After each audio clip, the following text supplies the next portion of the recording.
संत रामपाल जी की जो फ्लैश लगी हैं सब लगी हैं, देवी देवताओं की तो कोई फ्लैश ही नहीं लगी यहाँ पे।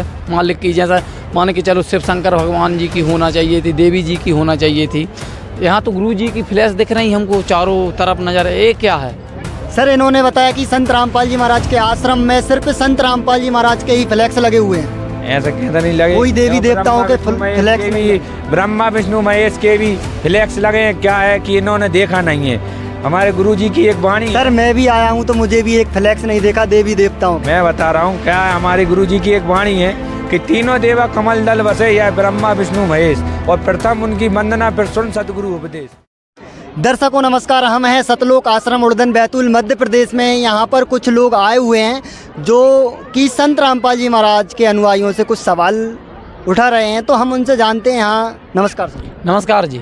सर मैं यहाँ आया उड़दन आश्रम बैतूल में संत रामपाल जी महाराज जी के में। यहाँ मेरे को सब ठीक लगा, भंडारा भी अच्छा लगा, भक्तों का बोलचाल भी अच्छा लगा, यहाँ की भाषा शैली। मन मेरे को थोड़ा डाउट इस पे हुआ कि जो 17 मिनट में जो इनकी शादी की इन लोगों ने, वो थोड़ा मेरे को अजीब सा लगा। ना कोई मुहूर्त, ना कोई पंडित, ना कोई बैंड बाजा, ऐसा तो जगत को थोड़ा जे नॉर्मल ही खराब लगता है। जैसे ये बहुत अजीब सा लगा हम लोगों को, क्योंकि 17 मिनट में जो जन्म जन्म के वो रिश्ते हैं ना, तो वो 17 मिनट में ही संपन्न कर दिए। इसका क्या रीज़न है? तो भैया संत रामपाल जी महाराज के फॉलोवर्सों से ये जानना चाहते हैं कि इन्होंने आश्रम के अंदर जो शादी की है जी, वो कोई मुहूर्त की नहीं की, और 17 मिनट में कैसे शादी संपन्न होती है, बताएंगे आप? सच साहेब क्या है कि मालिक का कहना है कि जो हमारे जो 17 मिनट की जो रमेणी होती है, असुन्य कन्ना रमेणी बोलते, उसमें 33 कोटि देवी देवताओं का आह्वान होता है। तो आह्वान होता है जब मालिक की दया सब जगह ज्योति यज्ञ और अमर ग्रंथ साहब का पाठ चलता है 3 दिन का, गरीब दास जी की वाणी का। तो क्या होता है उसमें जब 17 मिनट की आगम रमेणी होती है तो उसमें सभी 33 कोटि देवी देवताओं का आह्वान किया जाता है। आह्वान करना ही तो एक, जब सभी मंत्र मुक्त हो जाते हैं अपन के लिए, उसमें सब कुछ बोलते हैं मालिक की दया से। सर इन्होंने कहा यहाँ कोई पंडित भी नहीं था। पंडित, देखो पंडित से कुछ नहीं होता भगत जी। देखो, और जो अपने बहन भाई की जो संबंध रहते हैं वो दिल से बनते हैं। पंडित का होना कोई अनिवार्य नहीं है। जो गुरुवाणी से, जो हमारे गुरु महाराज जी जो गुरुवाणी बोलते हैं 17 मिनट की, उस गुरुवाणी से ही विवाह संपन्न होता है। क्योंकि ये शास्त्रों में प्रमाण नहीं है कि कहीं भी कि ऐसे इस तरीके से विवाह की पंडित बुला के ही विवाह हो। क्या कहेंगे? अरे पंडित इसलिए बुलाते हैं, जैसे हमारे इधर क्या पूजा पाठ नहीं होती? जब हमारे इधर भी तो शादी होती है तो उसमें भी तो हवन होता है। वो सही नहीं है क्या? वो गलत बोल रहे हो आप। इतना दिन से हमारा पुराना जो रीति रिवाज चलता आ रहा है, उसको हम कैसे भूल सकते हैं? सर देखिए, ये बोल रहे हैं कि हमारे जो पुराने रीति रिवाज है उसको हम कैसे छोड़ दें। सबसे पहली बात तो इनको पुराना रीति रिवाज पता नहीं है। जैसे हमारे गुरुजी बताएं कि हमारे जो सृष्टि की शुरुआत में किसकी शादी हुई? ब्रह्मा विष्णु महेश जी की शादी हुई। तो जिस टाइम पे ब्रह्मा विष्णु महेश की शादी की माँ दुर्गा जी ने, तो उस टाइम पे कोई पंडित नहीं था कि जो उसका ग्रह नक्षत्र मिलान करे, न कोई बैंड बाजे थे, न कोई भाती था, न कोई बराती था। उन्होंने तो सिर्फ दोनों का संयोग जोड़ दिया कि ब्रह्मा जी, बेटा ब्रह्मा, ये सावित्री ये तुम्हारी पत्नी है, घर बसाओ। तो 2 मिनट में शादी हुई। तो ये आदि सनातन जो पंथ है उसके बारे में हमारे गुरुजी बताते हैं। और वर्तमान में आप देखते हैं जो जगत की रीति से जो शादी होती है, जिसमें दहेज का लेन देन होता है, लोग शराब पीते हैं, नाचते गाते हैं, इसमें फिजूल खर्चा होता है। और माता पिता न जाने कोई ज़मीन को बेच के शादी कर रहा है, कोई घर को बेच के शादी कर रहा है, कोई है ना, कोई लोन लेके शादी कर रहा है, और उधर तलाक हो जाता है। बिल्कुल है ना, तो पैसा भी गया, इज्जत भी गया। बिल्कुल। और सरकार भी इस चीज़ को मना करती है कि दहेज लेना और देना, है ना, और ये अपराध है, कानूनी अपराध है। अब क्या कहेंगे? तो ये जो भगत जी बोले आपके कि ब्रह्मा जी ने बोले शादी करो ले जाओ, जो महाशिवरात्रि माने जाती है, जो शंकर जी की शादी हुई, वो क्या जगत को बालो हम लोगों को पता नहीं है कि महाशिवरात्रि मनाते किस लिए है? हम लोग जब भगवान जी की शादी खुद हुई तो वो हम कर रहे हैं आज, मान के चलो, है कि नहीं? वो क्या है, ये कह रहे हैं कि शिव जी की शादी हुई। शिव जी की शादी के बारे में ये प्रचलन है कि वो बराती लेकर गए। देखिए, शिव जी की जो शादी थी वो शादी नहीं थी, क्योंकि पार्वती के जो पिताजी थे राजा दक्ष, वो तो उस शादी के लिए राजी नहीं थे। शिव जी अपने साथ से ना ये लेकर गए थे कि सिधाई से अपनी बेटी की शादी कर देगा, नहीं तो उठा के ले जाऊंगा, ये था, वो कोई शादी नहीं थी। चलो ठीक है, मैं माना। तो चलो, जो राम जी की जो वरमाला हुई थी, राम जी की राजा दशरथ की बेटी से उनका नहीं, वो शादी हुई थी राम जी की, तो जनक जी की, तो वो क्या था, वो सब झूठ बात ही थी क्या? देखो क्या है, पहली बात तो आप ये भगत जी, आप जो भी हैं, आप तो आप ये गलत बोल रहे हैं भाई साहब कि राम भगवान ने जयमाला लड़ाई थी, ये कुछ नहीं हुआ था।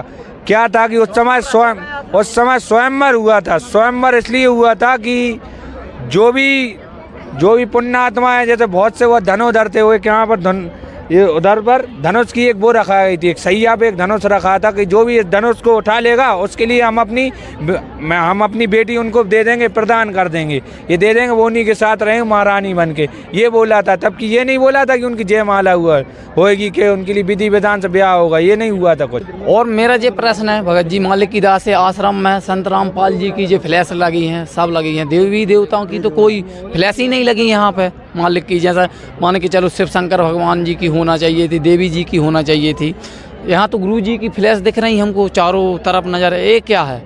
सर इन्होंने बताया कि संत रामपाल जी महाराज के आश्रम में सिर्फ संत रामपाल जी महाराज के ही फ्लैक्स लगे हुए हैं, ऐसा कहता नहीं लगे, कोई देवी देवताओं के फ्लैक्स नहीं।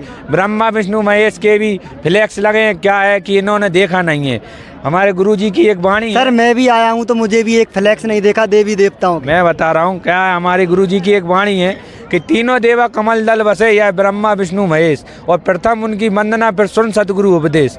तो इसका कहने का मतलब है कि सभी देवी देवताओं की भक्ति करवाते हैं, उनका नाम जाप देते हैं, उसके बाद ही आगे भक्ति शुरू करवाते हैं हमारे गुरुजी संत रामपाल जी महाराज जी। सर इन्होंने बताया कि संत रामपाल जी महाराज देवी देवताओं के मंत्र देते हैं, ये फोटो लगा के पूजा नहीं करवाते, क्या कहेंगे? हमारा जो समाज में रीति रिवाज है, हम लोग पंडित बुला के पूरा देवी देवताओं का पूजा प्रतिष्ठान करवाते हैं। यहाँ पर ऐसा कुछ देखने को नहीं मिला है। सर क्या कहेंगे इनके प्रश्न? सर जैसे कह रहे हैं कि पूजा पाठ पंडित बुला के करवाते हैं, देखिए अधिकारी संत से ही भक्ति आपकी फलित होगी। जैसे राजा परीक्षित जी को सत्संग सुनाना था, तो पृथ्वी में उस टाइम कोई भी गुरु तैयार नहीं हुए, उस समय तो लाखों ब्राह्मण थे, क्योंकि उनको पता था कि भाई एक जीव की ज़िंदगी का सवाल है, हमारी एक गलत साधना इसके जीवन को बर्बाद कर देगी, तो कोई सामने नहीं आया। तो उस टाइम पे सुखदेव ऋषि जी को आह्वान करके बुलाया गया, विष्णु भगवान ने उसको आदेश दिया कि आप उनको ये कथा सुनाइए, ये नाम जाप दीजिए, है ना। तो अधिकारी संत से भक्ति करने से ही हमको लाभ होगा। जैसे गीता जी अध्याय नंबर 4 के श्लोक नंबर 34 में बताया कि तत्वदर्शित संत से उपदेश लेंगे तभी परम पद परमात्मा की प्राप्ति करेंगे। तो यहाँ जो साधना बताई जाती है तत्वदर्शित संत के अनुसार शास्त्र अनुकूल साधना बताई जाती है। क्या संत रामपाल जी महाराज देवी देवताओं के मंत्र देते हैं? क्यों नहीं देते? मंत्र देते हैं जी। आपको भी दिया मंत्र? जी भगत, हमको भी किस-किसका दिया। मंत्र दिया? ब्रह्मा जी का दिया है, विष्णु जी का दिया है, दुर्गा जी का दिया है, गणेश जी का दिया है, सभी का दिया है। सर मेरा एक सवाल है, मैं एक और जानना चाहता हूँ। मैं जब आश्रम में आया तो मुझे एक फ्लेक्स दिखाई दिया जिसमें लिखा है धरती ऊपर स्वर्ग। मुझे ये बात हजम नहीं हुआ कि धरती ऊपर स्वर्ग कैसे बनेगा, ये किस विधि से बनेगा, कैसे होगा? अभी तो समाज की कुरीतियाँ इतनी चल रही हैं सर, और ये बोल रहे हैं का दौर है। हाँ कलयुग का दौरा है, तो मान के चलो मालिक की दया से जैसा हो रहा है, जैसे भगत जी ने बोली, हम लोगों को इधर भगत भी मिले तो कई लोग कहीं और भी आश्रम में जाते हैं, जैसे बागेश्वर धाम वालों के चले जाओ तो यहाँ नशा मुक्त से हमको मिला। हम जे भक्त लोग बोलते अरे आप बीड़ी पीते हो या नशा करते हो, तो गुरुदेव राधा स्वामी पंत है।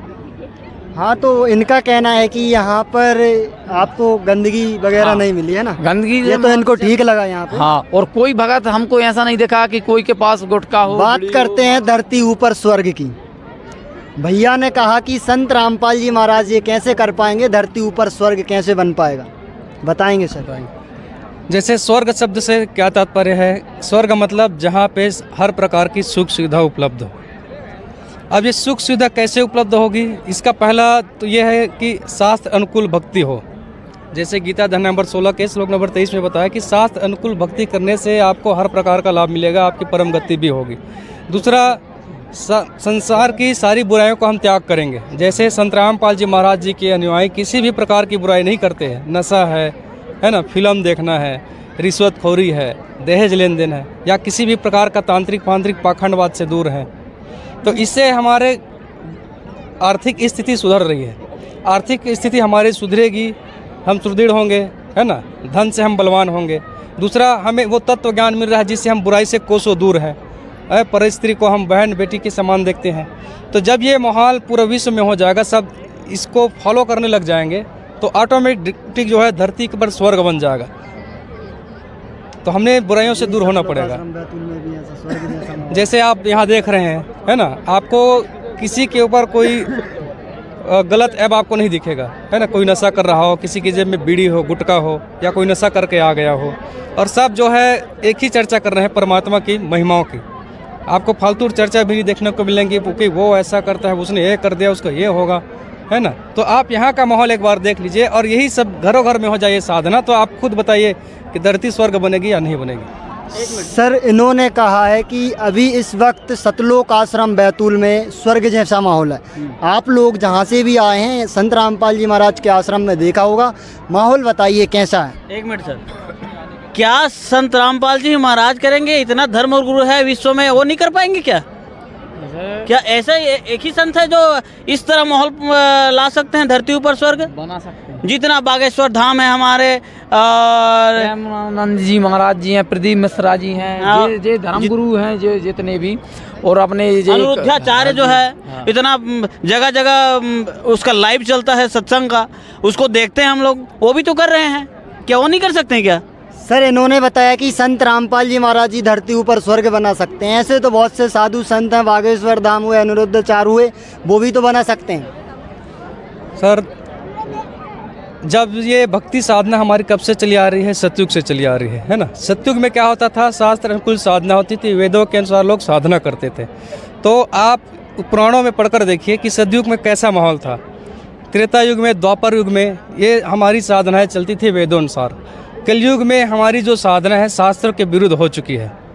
शास्त्र विरुद्ध साधना होने से समाज में हर प्रकार की बुराइयां व्याप्त हो चुकी है। आपको ऐसे गुरु मिलेंगे जो ज्ञान भी हाँक रहे हैं और सारी बुराई खुद करते हैं। रही बात वर्तमान में जितने धर्म गुरु हैं, एक ही लाइन की सवाल है, अगर इन धर्म गुरुओं को अपने शास्त्रों का ज्ञान होता, उनको समझे हुए होते, तो आज तक ये ब्रह्मा विष्णु महेश का जन्म कैसे हुआ ये बता देते। इनको ये ही नहीं पता कि ब्रह्मा विष्णु महेश के माता पिता कौन है। इनके माता पिता कौन है ये बता देते। इससे साबित होता है कि इन्होंने शास्त्रों को पढ़ा है, समझा नहीं है। पूछिए इनसे ब्रह्मा विष्णु महेश के माता पिताजी कौन है, इनके धर्म गुरु जो बोलते हैं वो बताइए, कैसे बताते हैं बताइए। ब्रह्मा विष्णु तो भाई साहब, इन्होंने बताया कि आपके जो भी धर्म गुरु हैं हिंदू धर्म के, जैसे कि भगत जी ने कहा कि धरती ऊपर स्वर्ग जो है कोई मात्र एक साथ क्या संत रामपाल महाराज जी बना सकते हैं? तो जी हाँ, आप बताइए ऐसे कौन सा और कौन धर्म गुरु है जिनके शिष्य जो हैं बिल्कुल नशा ना करते हों, बिल्कुल दहेज ना लेते हों, दहेज के खिलाफ हों? किसके ऐसे शिष्य हैं हमको बताइए जरा। आज की डेट में इतने भी धर्म गुरु हैं, जितने भी, चाहे अनिरुद्धाचार्य जी की हों, चाहे प्रेमानंद जी हों, चाहे जितने भी हों, जितने भी आप बता रहे हैं, एक को बताइए जिनके जो शिष्य हैं वो नशा ना करते हो और दहेज ना लेते हो, हमको बताइए, तब जाके धरती। जी मैं कह रहा हूँ जो, चलो ठीक है, इधर आपके गुरुजी भी रामायणी करवा रहे हैं मालिक की दया से, तो हमारे बागेश्वर धाम वालों ने भी तो वो शादी करवाई है, बाइक दी हैं। जी जी, तो आपके गुरुजी ने शादी करवाई है, बाइक दी है, तो उससे दहेज प्रथा खत्म हुई? उन्होंने एक बार, मैंने देखा है, उनकी वीडियो भी मैंने देखी थी, 151 जोड़ों की उन्होंने शादी कराई थी, साल में एक बार कराई थी, वो भी शिवरात्रि के टाइम पे, ठीक है। और यहाँ पे हमारे गुरुजी जो हैं, इनके 10 आश्रमों में दहेज रहित शादी यही साल में 6 बार कराई जाती हैं। और आज भी हमारे गुरुजी ने जो है दहेज रहित शादी कराई है, वो भी 80 जोड़ों की एक आश्रम में। ऐसे कितने आश्रमों में होती हैं, ठीक है। तो ऐसे दहेज प्रथा खत्म हो रही है। 1 रुपये लिया, और उन्होंने जो कराई है उसमें दहेज का लालच और बढ़ा है कि हमें बेड भी चाहिए, हमें गाड़ी भी चाहिए, हमें अलमारी भी चाहिए, और भी कई सारी चीज़ें चाहिए। तो आप बताइए कहाँ से दहेज प्रथा खत्म हुई? तो सर, इन्होंने कहा कि वो अपने बागेश्वर धाम वाले महाराज ने जो शादी करवाई थी तो उसमें दहेज दिया। ये तो आप भी जानते हैं, आपने देखा होगा, आप उनके फॉलोवर्स हैं। देखिए, तो आप ये बात कैसे कह सकते हैं कि वो गुरु जो हैं वो दहेज प्रथा खत्म कर सकते हैं? देखिए सर, वो जो है एक सुविधा के लिए दिया जाता है, ना कि दहेज के लिए। हमारा मानना है हमारे बड़े बुजुर्गों ने पुराने रीति रिवाज को अभी भी थाम के रखा है और जो सिस्टम है जो देते हैं दहेज के रूप में उसकी ज़रूरतें पूरी करती हैं। और हमने अभी देखा है यहाँ शादियाँ हुआ है और जिसमें ना तो 1 रुपये लेन देन हुआ है, ना तो किसी को मतलब चवन्नी का लेन देन नहीं हुआ है। मैं पूछना चाहता हूँ इनके शिष्य जो संत रामपाल जी महाराज जी के शिष्य हैं, क्या ऐसा उचित है? हमारे समाज में ऐसा करना उचित होगा? बताइए। देखिए, भारत सरकार में सन 1961 में दहेज प्रथा पर एक अधिनियम लागू हुआ है। अगर ये सही था तो फिर सरकार ने इसको गैर कानूनी क्यों बताया? पहला। दूसरा, आप रोज़ाना सुनते हैं टीवी चैनल में, अखबारों में पढ़ते हैं कि दहेज के लालच में बेटी को जिंदा जला दिया, उस पर मार दिया, किसी ने झूठे मुकदमे कर दिए। तो क्या ये दहेज समाज में अच्छा संदेश दे रहा है? ये तो परिवार का विनाश कर रहा है, समाज का विनाश कर रहा है। इस दानव का समाप्त होना बहुत ही ज़रूरी है, हमें इस बात को समझना होगा। रही बात सुख सुविधा की, यदि आप शास्त्र अनुकूल साधना करेंगे तो परमात्मा उस बेटा के साथ भी रहेगा, उस बेटी के साथ भी रहेगी। और ये जो सुविधाएं हैं आपकी सद्भक्ति से, आपकी कमाई से सारे प्राप्त आपको होंगे। दूसरी बात, जैसे सर जी ने ये बोली है कि जो कि दहेज प्रथा जो है हमारे पूर्वजों से चली आ रही है, हमारे बड़े बुजुर्ग जो है, हमारे दादी दादा थे, वो भी देते आ रहे थे। वो जो कर रहे थे वो क्या आप कर रहे हो? पहले एक बात ये सोचो, जो उन्होंने करके आए वो आप नहीं कर रहे हैं। जो क्या कर रहे हैं, क्या जो इनके पिताजी करते थे, दादाजी करते थे, वो क्या आप करते हो? साधना है, बताओ आप। वो लंगोट पहनते थे, मेरा पहनते थे, कुर्ता पहनते थे, आप क्या पहन के चल रहे हो? आप जींस पहनते हो, शर्ट पहनते हो। क्या उनकी जो उन लोगों ने विधान चलाया था उस विधान पे आप आज चल रहे हो? उनके ज़माने में तो आज की डेट में जो जितनी भी ओवर 18 हो गई है वो नहीं थी, आप लोग वो पूरी कर रहे हो। ड्रामाबाजी जितने वो नहीं करते थे उतनी वो कर। अब पुराजनों की अगर सुने, अपने पुरखों की सुने, तो हमारे पुरख जो थे सतयुग से चले आ रहे हैं। कुछ पीढ़ी माने तुम्हारी पीढ़ी सतयुग से चली आ रही है, वहाँ से तब तो ये तो कुछ भी नहीं था, तो हम क्यों नहीं कर रहे थे? तो आज की डेट में जो नॉलेज जो है कहाँ से आ गया? फिर कहाँ से हम उल्टा सीधे काम करने लगे, नशा करने लगे? पहले तो हमारे जो बड़े बुजुर्ग थे वो तो नहीं करते थे। आप जो कह रहे हैं नशा नहीं करते थे, वो माना मैं, भगवानों ने जो नशा चलाया, नशा बना है जी। शंकर जी गांजा पीते हैं, भांग खाते हैं, जे भगवान नहीं कर रहा है। जे हमारे पूर्वजों ने नहीं किया, भगवानों ने किया है, तो जो पूर्वज नहीं करेंगे, देख के ही तो करते हैं। आपने देखा कि शंकर जी ने भांग खाई, गांजा पिया? क्यों नहीं देखा? हर कहीं के मंदिर में चलता है। कौन से शास्त्र में लिखा हुआ है कि शंकर जी ने भांग खाई, गांजा पिया? देखो, तो हमको तो ये पता है कि जे जो हमारे बुजुर्ग बोलते हैं, महाशिवरात्रि पे अकहुआ गांजा चढ़ाते, जो भांग चढ़ाते हैं। क्या कहेंगे आप? हाँ, शंकर जी ने तो जहर पियो, तो शंकर जी तो भांग पीते कह रहे आप। शंकर जी ने तो जहर पियो, तो जहर पी सका तो कहा? आप जा बताओ, पूछो। सर, इन्होंने कहा शंकर जी ने तो जहर भी पिया था, तो वो तो शंकर जी ने, मैंने माना आपने सही कहा, जहर पिया तो था। आप भी पियो ना फिर सर, उनके श्रद्धालु हैं आप। नहीं, श्रद्धालु माना। एक मिनट सर, ये भाई साहब बोल रहे हैं शंकर जी ने जहर पिया। समरथ को नहीं दोष गोसाई, एक रामायण में चौपाई है जी, चौपाई है। समरथ को नहीं, हम उसके बराबरी तो नहीं कर सकते, वो तो भगवान है। और ये सर जी बोल रहे हैं कि इनके गुरु जी जो है शास्त्र के अनुसार भक्ति कर देते हैं। हम कैसे मान लें कि शास्त्र के अनुसार भक्ति देते हैं? गीता जी में प्रमाण है कि अक्षर पुरुष एक पेड़ है, निरंजन बाकी डार, और तीनों देवा शाखा है, अपात रूप संसार। क्या है कि परमात्मा जी की वाणी है कि अपन को जड़ को सींचना, ना कि पत्तों को। आप क्या, आप पूज रहे हैं पत्तों को सिंचाई कर रहे हैं आप, हैं? जड़ को पूजो ना आप। अरे हम मेरा है कि 12 महीनों में हमारे जो हिंदू धर्म में त्यौहार मनाया जाता है, और एक हमारे गांव में शिष्य है जो संत रामपाल जी महाराज जी का, वो कभी त्यौहार मनाता ही नहीं है। जब भी पिछले दिवाली गया उसमें भी कोई पूजा पाठ नहीं की। तो मैं पूछना चाहता हूँ सर, इन्होंने कहा कि संत रामपाल जी महाराज के अनुयायी जो हैं वो त्योहार नहीं मनाते। जो अभी दीपावली निकल गई उन्होंने कोई पूजा पाठ नहीं की, क्या कहेंगे इनसे? देखो, हमने तो आज तक दिवाली देखी नहीं है कैसी मनती। थोड़ी हमें आप बता दीजिए कैसी मनती दिवाली, उसके बाद हम बता देंगे आपके लिए कि हमारे गुरु महाराज जी कैसे दिवाली मनाने की कहते हैं, किस उपलक्ष्य में मनाई जाती है और किस उपलक्ष्य में मनाई जाती है। सर, इन्होंने कहा कि दिवाली किस उपलक्ष्य में मनाई जाती है जो आप लोग मानते हैं?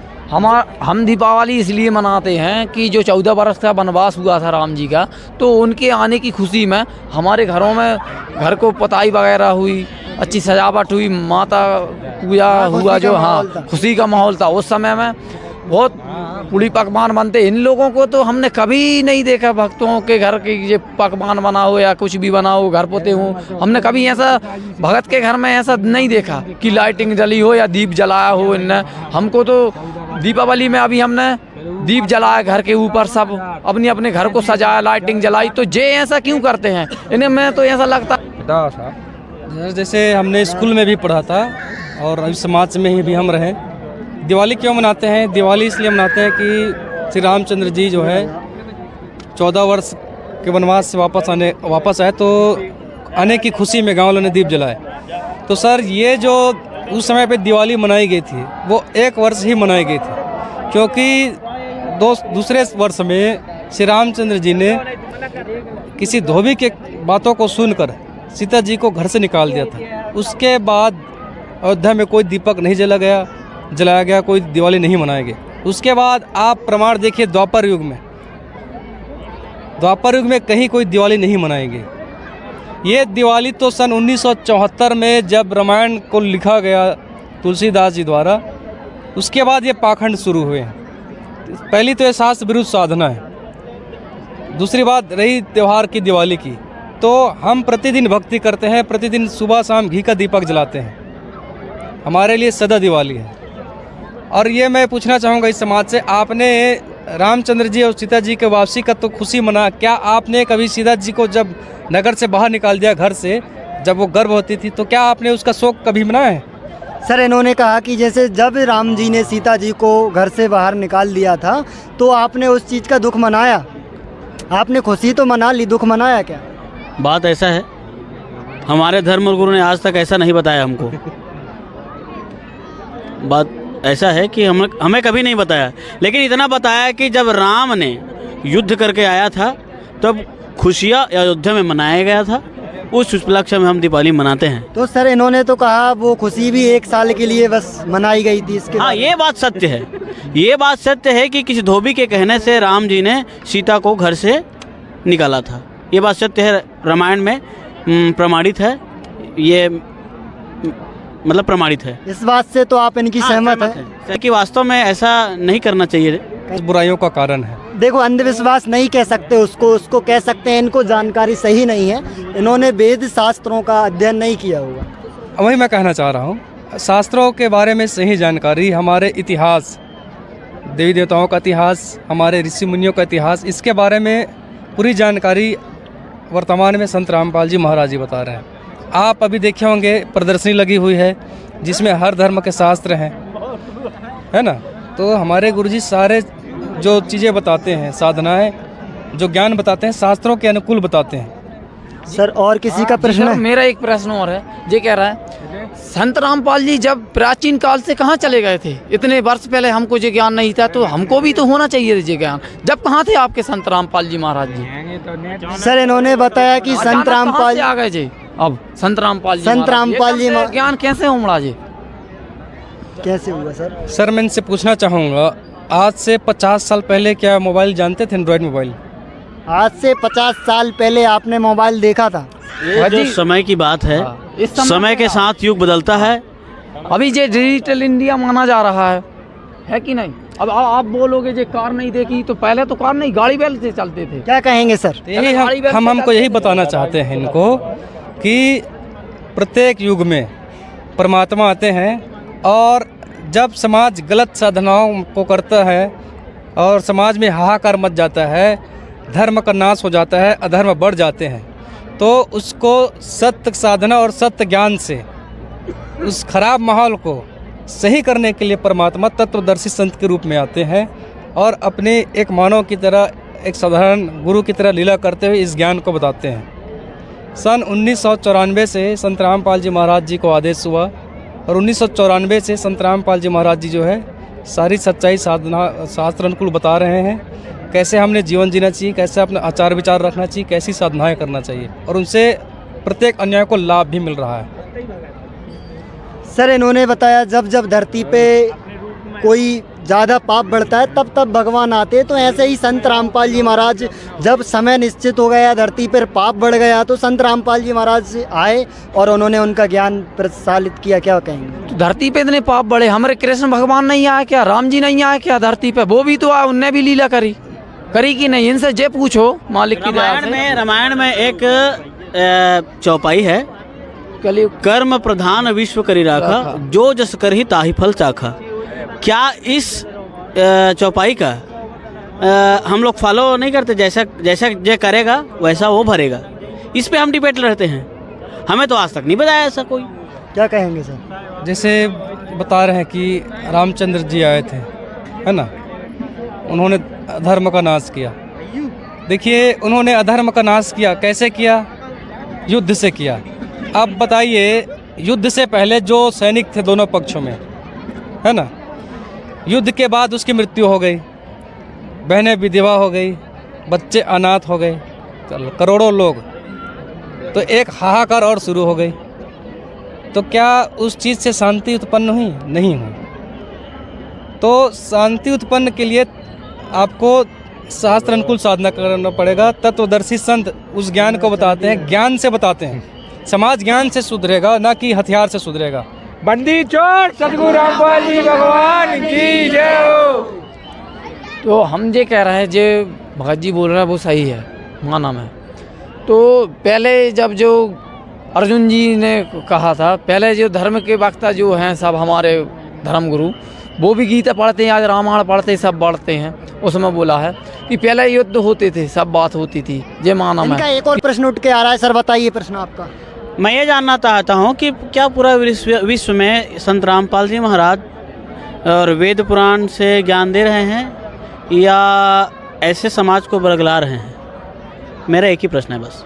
सर, इन्होंने बताया कि संत रामपाल जी महाराज वास्तव में वेद शास्त्र का ज्ञान दे रहे हैं या फिर ऐसे ही समाज को गुमराह कर रहे हैं। सर, संत रामपाल जी महाराज जी ने सन 2008-9 में सभी धर्मगुरुओं से प्रार्थना किया था आध्यात्मिक ज्ञान चर्चा के लिए।